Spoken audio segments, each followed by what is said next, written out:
Backlash written on me, card rubbing on my passport. I've been ballin', free my lady singing, coming down. I'm already out, already on the countdown. I'ma set it right.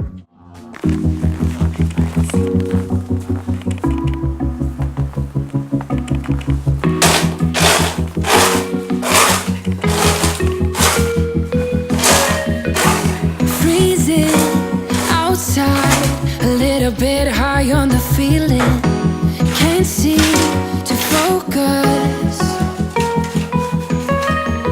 In the corner of my best friend's sofa, you were getting buzzed on rum and cola. Wasn't brave enough yet just to talk to you. These are the boys. This chunker is Rhett. He's a pretty young Appaloosa gelding. He's sassy as all hell. I love him to bits. And then that one there, the black guy, that's Leroy. I've had him since I was 16. They're pretty good friends. Leroy likes to boss Rhett around a little bit, but that's okay. This little chunker needs someone to tell him what to do every once in a while. We're going to go on a little horsey adventure. So, if you want to, come along. Smoking outside, trying to get your attention.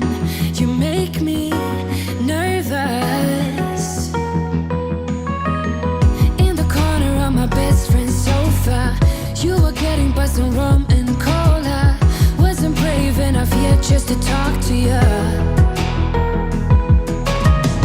Not a smooth talker under pressure. Sweaty palms ain't making it much better. Something about you feels so special.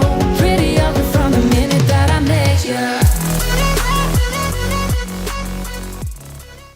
He was pretty sassy today, which is kind of to be expected, seeing as he hasn't been worked with, but I would love to keep filming our progress together so that you guys can see how much of a bond you can actually create with such a huge and beautiful creature. He is a gem. He's a really, really good boy. He just has a tood, a really, really intense one. But that's what makes him so interesting, and that's why I love him. Yeah, so I hope you enjoyed that.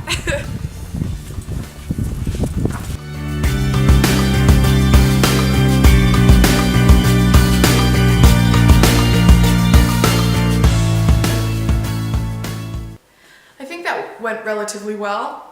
I think that I'm gonna make a schedule for him. So like at least 3 days a week I'm out there doing something, just so that he can get back into the swing of things, and then I can get in the saddle again, because that's one thing I've really, really been missing, is just hopping on horseback and booking it through the bush, going through the fields.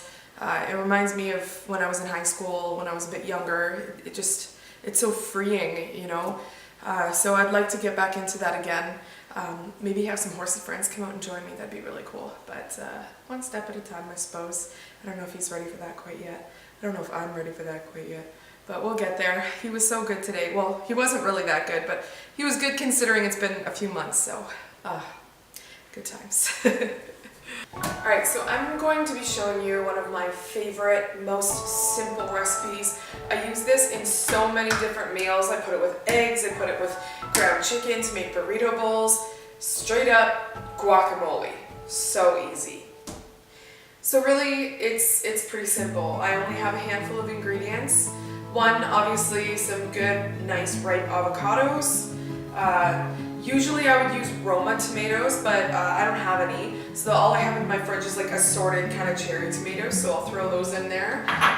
Red onion and wine. I actually throw a little bit of salt in there too, but we'll do that after all of this is prepared. First thing you're going to want to do is to cut open your avocados and smush them all up in the bowl. So the way that I open my avocados is literally just twist them open and kind of stab this bad boy out. Don't let it roll away. Grab a spoon and just scoop it out. Super easy. These ones have been sitting in my fridge for about a week, so they're like just at that prime use me stage. Which, you know, if you know avocados, it's either they're not ripe or they're destroyed. Over I like my guac to be mild. So my sister puts jalapenos in her guacamole because she likes a little extra zip. But I am so bland. Like, I can't handle spice at all. Ask my girl Melinda. She thinks that I'm nutso. But yeah, no jalapenos for me. Kind of butchered this one. Okay, so now that they're all in the bowl, just take a fork and just mash it together until it's good and mushy. And try to keep it in the bowl.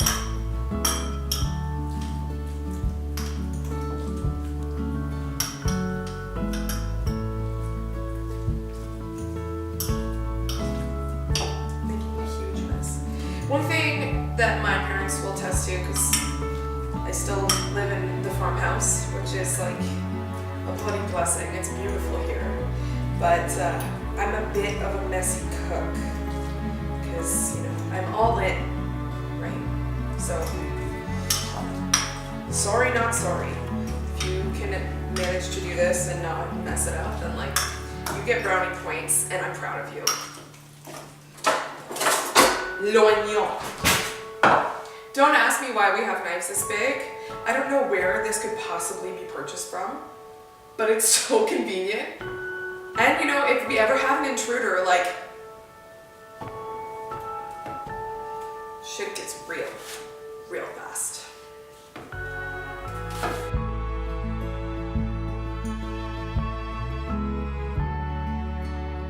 Also, if you're Melinda and you're watching this, onion.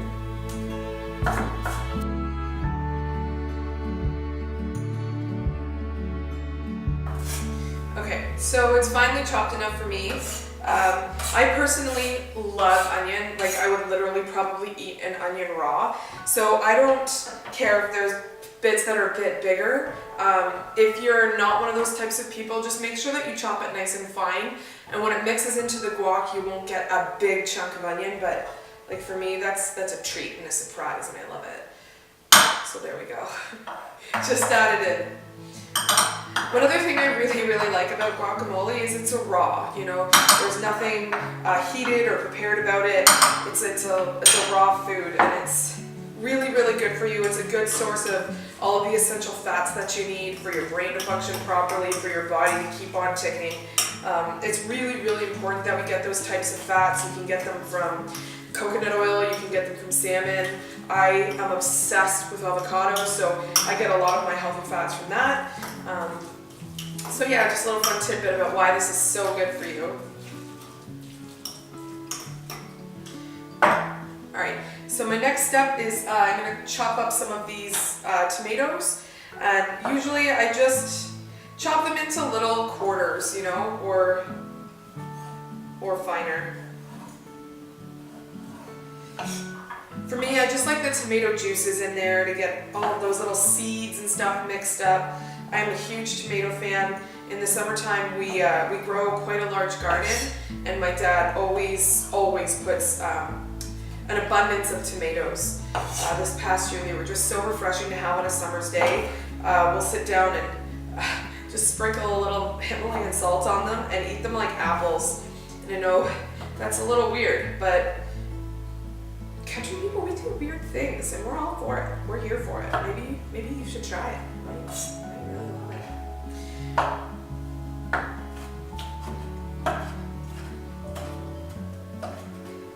Okay. So I've got quite a few here. I'm just gonna take them and scoop them in.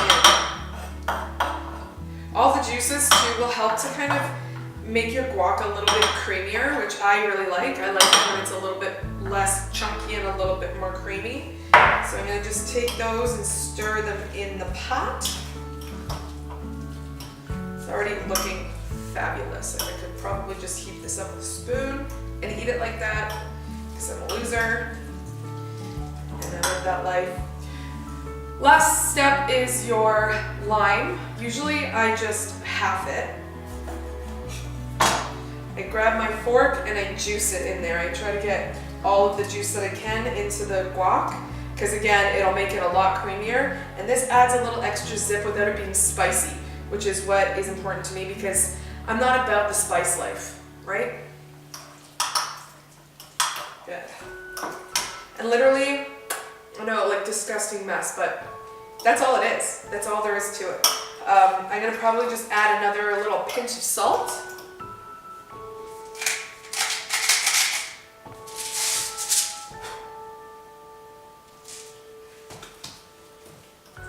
Literally, that's it. That's all it is. I got lime juice in one of my cat cups. Ah! We're all good. It's good. I'm fine. All right, and that's all there is to it. There's my tasty guac that I'm going to put on, you know, probably some eggs because I like breakfast for dinner. So that's what I'm going to make for dinner tonight. Delicious. Thanks for joining me in the kitchen, friends. And if you have any suggestions for any other healthy types of foods that you would love to see made, feel free to ask because I am more than down to make some suggested foods. I'm all ready for it.